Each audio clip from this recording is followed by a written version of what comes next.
Hello guys, Andrew here. Welcome back to Drew Tutorial. And in this video, I'm going to show you how to find your user folder on your Windows 10 or Windows 11 PC. So you want to go ahead and open up your File Explorer, guys. And let me move this over to my second screen here so that you can see it. And if you go to this PC, you will have your local disk drive. If you open that, there's going to be a user folder within the C drive. If you open this, you should find your local user folder. There is a public one, but your user folder should have, for example, the name of your personal account. As you can see, mine is saying Andrew or Andre. You get a general idea.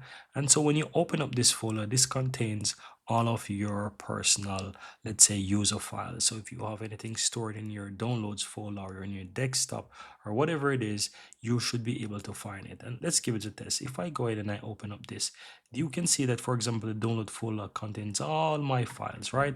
And so if you're looking for your specific user folder, especially if you're using a computer that has different user account, then you'll be able to find all of those user profiles right here, and you'll be able to see what contains those different profiles, right? And especially if you're using an admin account, you should be able to view all of those different accounts.